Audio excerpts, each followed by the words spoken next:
것을 믿사옵나이다. 아멘. 성경 하나님 말씀 보겠습니다. 하나님 말씀 사도행전 8장입니다. 성경 사도행전 8장 26절에서 40절 하나님 말씀 함께 읽겠습니다. 주의 사자가 빌립에게 말하여 이르되 일어나서 남쪽으로 향하여 예루살렘에서 가사로 내려가는 길까지 가라 하니 그 길은 광야라.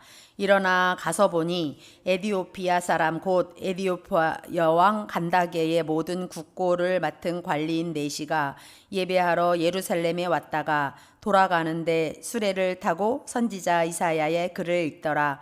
성령이 빌립더러 이르시되 이 수레로 가까이 나아가라 하시거늘 빌립이 달려가서 선지자 이사야의 글 읽는 것을 듣고 말하되 읽는 것을 깨닫느냐 대답하되 지도해 주는 사람이 없으니 어찌 깨달을 수 있느냐 하고 빌립을 정하여 수레에 올라 같이 앉으라 하니라. 읽는 성경 구절은 이것이니 일러스되 그가 도살자에게로 가는 양과 같이 끌려갔고 털 깎는 자 앞에 있는 어린 양이 조용함과 같이 그의 입을 열지 아니하였도다. 그가 굴욕을 당했을 때 공정한 재판도 받지 못하였으니 누가 그의 세대를 말하리요 그의 생명이 땅에서 빼앗김이로라 하였거늘 그 네시가 빌립에게 말하되 청컨대 네가 묻노니 선지자가 이 말한 것이 누구를 가리킴이냐 자기를 가리킴이냐 타인을 가리킴이냐 빌립이 입을 열어 이 글에서 시작하여 예수를 가르쳐 복음을 전하니 길 가다가 물 있는 곳에 이르러 그 네시가 말하되 보라 물이 있으니 내가 세례를 받음에 무슨 거리낌이 있느냐 없음. 이에 명하여 수레를 멈추고 빌립과 네시가 둘 다 물에 내려가 빌립이 세례를 베풀고 둘이 물에서 올라올새 주의 영이 빌립을 이끌어 간지라. 네시는 기쁘게 길을 가므로 그를 다시 보지 못하니라. 빌립은 아소도에 나타나 여러 성을 지나다니며 복음을 전하고 가이사랴에 이르니라. 아멘. 오늘 귀한 하나님의 말씀은 사도행전 8장 이제 넘어왔습니다. 8장 26절에서 40절 말씀을 가지고 오늘이 마지막 기회 거침없이 선교하라 말씀을 주셨습니다. 오늘이 마지막 기회 거침없이 선교라는 강단 말씀을 통해 오늘은 사도행전 8장 빌립 집사님에 대한 이야기입니다. 빌립 집사님 하면 스데반 집사님처럼 사도행전 6장에서 7 집사 성령 충만, 믿음 충만, 지혜 충만 사람들의 칭찬도 받고 하는 지혜 충만한 7 집사님 중에 한 분이시죠. 그래서 우리가 참 스데반 집사님, 빌립 집사님 이 역사를 잘 알고 있습니다. 빌립 집사님은 어떤 언약을 잡았을까요? 스데반 집사님처럼 빌립 집사님도 똑같이 스데반 집사님처럼 갈보리산의 언약을 잡았던 거예요. 십자가에 다 끝냈다. 그 언약 잡고 하나님 나라의 일이 일어난다라는 그 138 언약을 잡은 빌립 집사님이죠. 그래서 하나님은요 말씀하신 그대로 이루신다는 것을 실제 체험했던 분이 빌립 집사님이에요. 실제. 그래서 하나님은 말씀의 법칙대로 말씀의 법칙이 있어요. 말씀하신 대로 말씀은 그대로 이루어지거든요. 그래서 하나님은 말씀이시기 때문에 태초에 말씀이 계시니라 이 말씀이 곧 하나님이라 하나님이신 그 말씀은요 말씀 법칙대로 이루어 가세요. 그래서 말씀으로 역사하시는데 우리의 신앙 기준이 뭐가 돼야 되냐? 이 말씀이 돼야 돼요. 왜? 이 말씀은 절대로 변하지 않거든요. 영원하거든요. 완전하거든요. 이 말씀은 충분하거든요. 우리 사람을 창조하실 때 말씀으로 창조하셨고 우리 사람은 말씀으로 살면 전혀 부족함이 하나도 없어요. 그래서 말씀은 신앙의 기준이다. 그렇다면 이 말씀의 기준이라는 것은 누구냐? 성경의 그 하나님 말씀의 기준이 그리스도예요. 성경에서 글이 66권이 이 한 권이 말하는 이 한 권 같고 66권 같고 이 많은 그 내용이 그 많은 내용 중에 핵심이 뭐냐? 기준이 뭐냐? 바로 그리스도이십니다. 그리스도란 요한복음 5장 39절에 그리스도에 대해서 영생을 주는 거 니네가 알고 연구하지 않냐? 그래서 요한복음 5장 39절에 말씀하신 것처럼 하나님의 말씀은 예수 그리스도 영원하신 영원한 생명을 우리에게 주려고 그리스도를 보내셨는데 그리스도가 주인이다. 그리스도 믿기만 하면 구원받는다. 영원한 생명을 얻는다. 그래서 이 전도자의 삶을 이 땅에 있는 동안에 살다가 하나님 품에 안기는 거다. 성경은요 그리스도가 기준입니다. 이 말씀은. 그렇다면 그리스도의 기준은 뭘까요? 그리스도의 기준은 우리 목사님 선교가 하신 것처럼 전도 선교, 곧 세계 복음화입니다. 마지막은요, 결국 이 예수는 그리스도라는 이 말씀이 전 세계 237 나라 전 세계의 미종족까지 다 증거되어지면 그제야 끝이 온다고 마태복음 24장 14절에 말씀하고 계십니다. 이렇게 세상 사람들도요, 우리는요 하나님 바라본다고 그러잖아요. 다윗도 하나님을 아침마다 바라봤어요. 내가 주께 기도하리니 아침마다 주님을 바라리이다 막 이랬거든요. 우리가요 하나님을 바라보는 게 우리 신앙생활 하는 사람들의 하나님 자녀거든요. 세상 사람들도 바라봄의 법칙에 따라서 생각대로 된다, 꿈을 꾸는 대로 된다 막 이러면서 뭐 이렇게 우리 그때 광고도 있었잖아요. 그런 것처럼 바라봄의 원칙, 바라봄의 법칙 이런 것처럼 우리 하나님의 자녀들을 언약 잡고 뭐를 잡아요? 말씀의 법칙대로 살면 되는 거예요. 말씀의 법칙. 그래서 이 말씀의 법칙대로 우리는 언약대로 그림을 그려요. CVDIP를 그리고 이것이 뭐냐? 나의 보좌의 플랫폼이 되어지고 이것이 나의 파수망대가 되어지고 이것이 하나님과 계속 소통되어지는 24 안테나가 되어질 때 이 만인과 만물과도 통하게 되는 것입니다. 그러면 화요일날 말씀해 보면 고난과 죽음은 끝이 아니다. 시작이다 이랬거든요. 우리가 지금 초대교회에 가만히 보면 구약시대에 그렇게 아브라함도 동서남북을 바라보라 하니까 아브라함이 롯을 떠난 후에 바라본 그대로 기근 시대의 불, 그러니까 언약적인 축복이거든요. 그러한 축복을 다 받았던 것처럼 지금 초대교회도 스데반의 일로 인하여서 지금 사도행전 8장은요. 스데반의 일이 무슨 일이에요? 스데반이 순교당했던 우리 지난주 한 주간 내내 묵상했던 말씀이잖아요. 실제 세계 살린 그 순교의 정신으로 하나님 응답을 많이 누렸던 그 현장이었잖아요. 그게 어떤 때였냐? 초대교회에게는 가장 그러니까 예수 믿으면 핍박받고 믿으면 직업까지도 딱 없어지는 아주 어려운 환경이죠. 실제 위기라고 할 수 있죠. 예수 믿으면 잡혀가서 죽으니까요. 그런 시대에 진짜 예수 믿는 예수쟁이들을 잡아다가 죽이는 사울이 스데반 죽이는 옷을 다 가지고 있었다니까요. 네가 이 일의 증인이야? 이런 식으로 해갖고 스데반을 죽는 그 현장에 있었던 핍박자 사울이 어떤 응답이 왔냐? 어떤 시작이 됐습니까? 전도자가 나오는 시간표, 전도자가 세워지는 시간표. 정말 그 핍박했던 사울이 그렇게도 핍박했던 하나님이 직접 오늘 오후에 이제 메시지 나오죠. 직접 팀 사역을 통해서 그 바울을 하나님께서 택한 그릇으로 쓰임 받는 걸 볼 수가 있어요. 그래서 우리는 어떤 고난, 어려움, 정말 가장 힘든 여러분 어떤 문제 있고 힘들 때 그것이 시작이라는 거예요. 그게 시작이라는 거예요. 그래서 우리가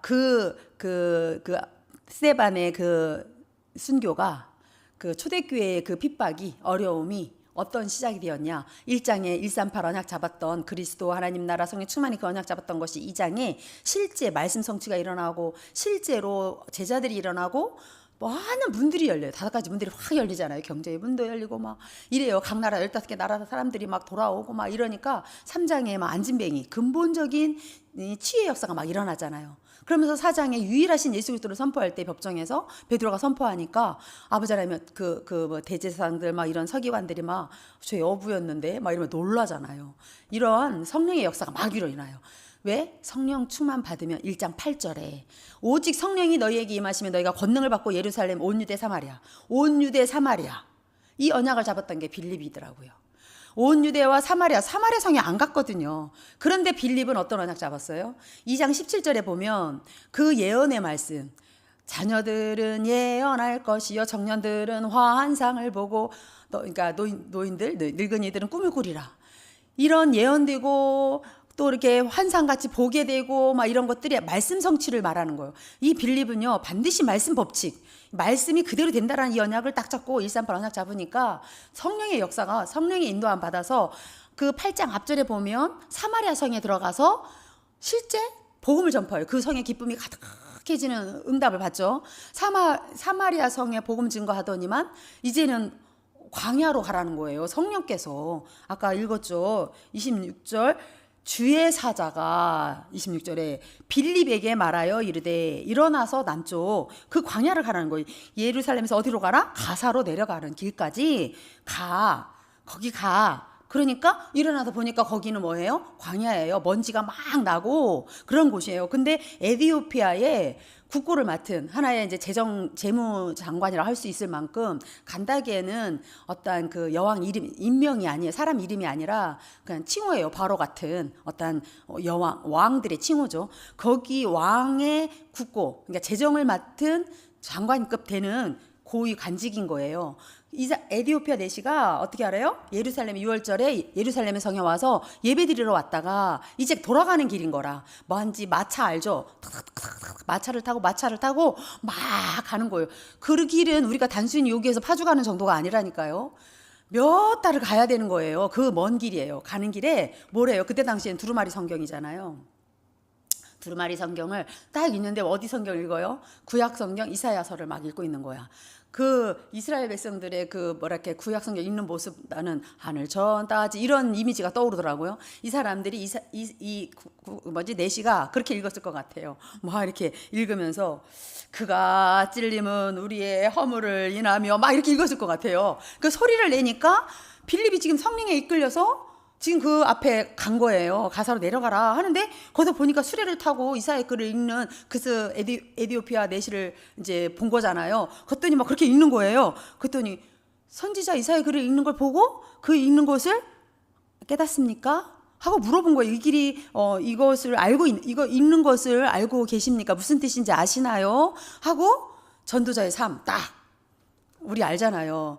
뭐 그리스도 아십니까? 이렇게 뭐 하잖아요. 예수님 믿으십니까? 뭐 이렇게 우리 보통 하잖아요. 똑같이 빌립도 가서 당신이 읽는 거 혹시 알고 깨닫습니까? 알겠습니까? 물어봤더니 지도해 주는 사람 없는데 내가 어떻게 알겠어요? 그러면서 마차에 좀 타세요. 나 좀 알려주세요. 그 전도자 빌립을 평신도 안수 집사님 아니 장로님 이렇게 중직자인데 빌립이 성령이 그 충만하니까요. 정말 어떤 일이나 현장에서 만남의 축복을 가져가지고 이게 오늘이 마지막 기회.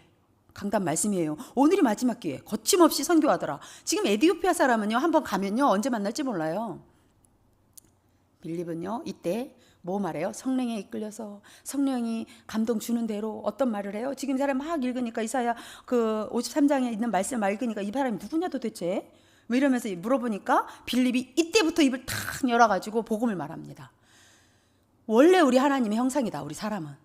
하나님과 함께 행복하다.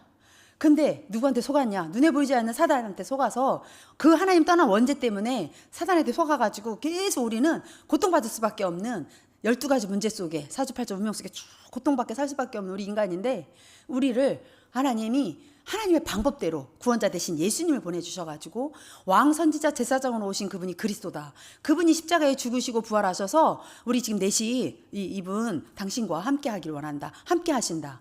그럼 함께 하는데 내주 인도 영접을 하면 하나님 자녀가 돼서 이제 주님 오시는 그날까지 전도자의 삶을 살게 된다. 세계 복음화 때문에 살게 된다. 이 사명을 막 집어줬어요. 그러니까 에디오피아 내시가 막 가슴이 뜨겁죠. 그렇다면 거리낌이 뭐가 있냐. 저기 물 있네. 가다 보니 우리 그래가서 세례를 받죠. 세례가 아주 중요하죠 또. 그래서 빌립이 세례를 주게 되죠. 세례 주고 나서 성령이 충만한 가운데 아주 기쁨으로 에디오피아 내시는 자기 갈 길, 자기 나라로 가서 하나님 복음을 전거하는 큰 문이 됩니다. 지금도 에디오피아에는 우리 복음 운동이 일어나고 있죠. 이집트. 그런데 빌립도 계속 그 길을 떠나서 내시아와 헤어져서 복음을 전하는 삶으로 계속 전도자의 삶을 사는 걸 볼 수 있어요. 이렇게 8장에는 오늘이라는 귀한 최고로 누렸던 빌립에 대한 이야기예요. 거침없이 누린 빌립에 대한 이야기입니다. 오늘 거룩한 주님의 날이에요. 오늘 거침없이 우리가 예배 축복 누리고 거침없이 오늘이라는 시간표에 허락하신 것 또 다음에 안 와요. 1월 마지막 주는 2023년은 오늘이 끝이에요. 오늘이 마지막 기회이기도 하고 또 오늘이 시작이라고 시작할 수 있어요. 빌립이 언약 잡고 시작했던 것처럼 우리가 말씀의 법칙 그대로 새롭게 시작하는 날입니다. 주일 월화수목금토 이렇게 되거든요. 우리 달력을 보면 월화수목이 시작이 아니에요. 주일 1월화수목금토가 1 오늘이 시작이고요. 오늘이 지금이 새롭게 우리는 뭐부터 시작이냐. 기도는 어떻게 해야 되고 예비는 어떻게 해야 되고 선교는 어떻게 하고 이러한 말씀들이 오늘 8장을 통해서 선포될 것입니다. 그렇다면 오늘 이제 새벽 예배 후에 계속 이제 예배 드리신 분들은 우리 목사님을 놓고 계속 기도해 주시고 그다음에 우리 교회에 하나님 중직자들과 또한 우리 렘넌트들 그리고 모든 연약한 자들 우리 세 가족에 이르기까지 다 하나님께 예배 성공할 수 있도록 아버지 예배 시간에 일어나는 집중적인 보좌의 능력으로 성사임 하나님이 역사하는 그 시간 하나님의 영에 정말 충만해서 성령이 계시네 성령이 임재하는 하나님의 영이 가득한 예배가 될 수 있도록 예배 우연들을 놓고 기도하시고 예배 순서 맡으신 분들을 놓고 기도하시고 그 다음에 9시 50분에는 중직자 모임과 랩런트들 또 제자 모임이 있습니다. 그리고 나서 이제 예배 11시 예배 드리고 또 2시에 오후 예배에도 하나님께서 사도행전 9장을 통해서 하나님이 또 이제 말씀을 주실 텐데 오늘 하루 종일 말씀에 집중하다가 하나님이 주시는 은혜가 우리 개인과 가정과 모든 현장에 70 현장에 임하기를 바랍니다. 원합니다. 우리 말씀을 잡고 기도하고 마치겠습니다. 주는 그리스도이시요 살아계신 하나님의 아들이시니이다. 오늘 또 하나님의 최고의 날 하나님 우리에게 주셨습니다. 가장 하나님이 영광을 받으시는 거룩한 주님의 날을 우리에게 허락하셔 주셨습니다. 하나님이 약속하신 언약 붙잡고 주의 성령께서 역사하는 예배 시간에 하나님 예배의 축복을 놓치지 않게 하시며 예배 성공하는 저희들 될 수 있도록 주님 역사하여 주옵소서. 선교 현장에 계신 우리 귀한 목사님에게 성령 충만함을 주옵소서. 모든 상황이 복이 되게 하시고 오고 가는 길까지 주께서 세밀하게 인도하셔서 하나님 정말로 우리 모든 성도들과 함께 거침없이 선교의 축복을 누리는 귀한 발걸음 되게 하여 주옵소서. 네팔과 인도와 중국 현장 237 5천 종족 아버지 하나님이여 살리는 발걸음 되게 하신 것 믿습니다. 하나님 오시는 길까지 주께서 인도하실 것을 믿고 보호해 주시고 인도하여 주옵소서. 오늘 우리 모든 성도들이 예배 드릴 때에 주의 천사가 돕게 하시고 시공간을 초월해서 역사하셔서 관계된 모든 곳의 흑암 저주들이 무너지는 사실적인 응답으로 예배 성공하는 귀한 날 되게 하여 주옵소서. 하나님께 모든 영광을 돌려드리며 권세 있는 주 예수 그리스도 이름으로 기도합니다. 아멘. 하늘에 계신 우리 아버지여 이름이 거룩히 여김을 받으시오며 나라에 임하시오며 뜻이 하늘에서 이루어진 것 같이 땅에서도 이루어지이다. 오늘날 우리에게 일용할 양식을 주옵시고 우리가 우리에게 죄지은 자를 사하여 준 것 같이 우리 죄를 사하여 주옵시고 우리를 시험에 들게 하지 마옵시고 다만 악에서 구하옵소서. 대개 나라와 권세와 영광이 아버지께 영원히 있사옵나이다. 아멘. 꼭 기도하시겠습니다.